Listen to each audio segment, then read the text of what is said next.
it, her mother, she actually went with me to turn myself in.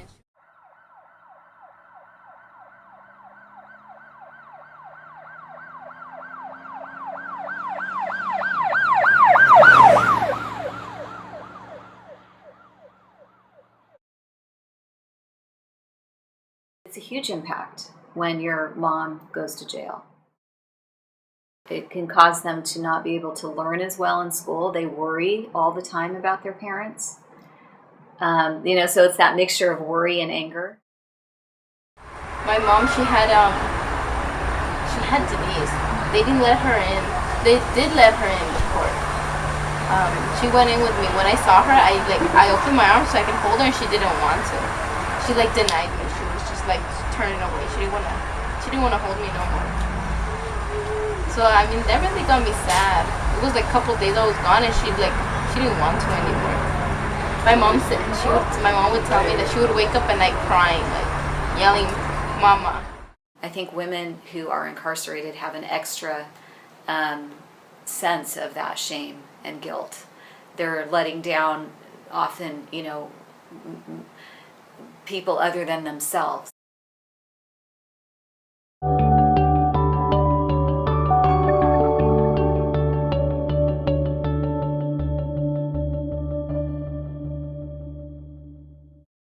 Risk factors that come along with that: substance abuse, limited employment, limited access to health care, much more likely to become involved in criminal behavior.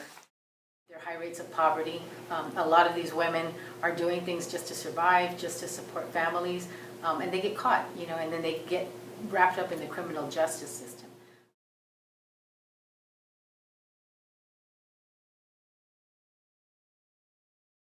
We see these cycles of abuse and violence that the women have endured that sort of influence very unhealthy behaviors later in life, unhealthy relationships. So.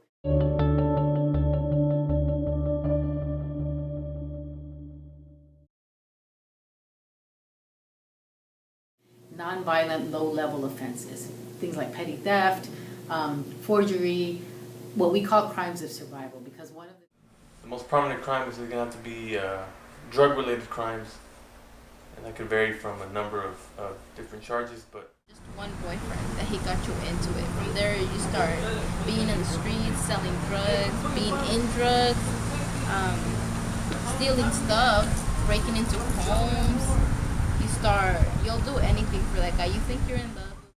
I call the courts the new social safety net, because folks get sent to me to get sent to drug treatment and mental health treatment and parenting and domestic violence interventions.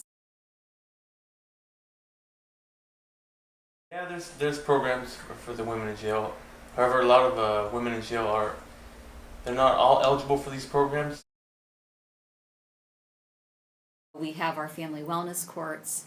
First Five does a lot of partnering with the courts.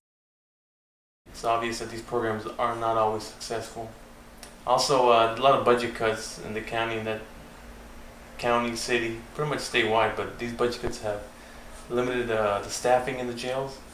So it kind of results in program hours being reduced or not enough officers to run these programs, so then that kind of cuts into the inmates' programs.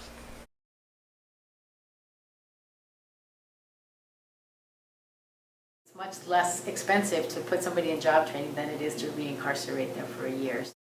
So are we doing enough?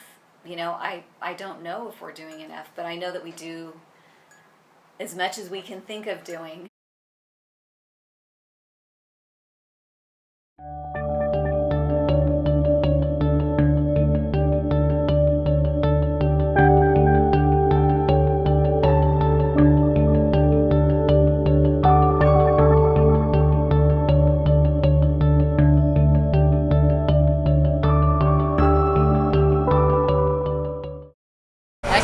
Her to go to college and do what I didn't do.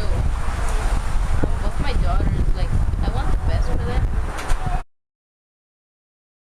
Ella se ha puesto color en las pestañas, hoy le gusta su sonrisa, no se siente una extraña, hoy sueña lo que quiere, sin preocuparse por nada, hoy es una mujer que se da cuenta de su alma. Hoy vas a descubrir que el mundo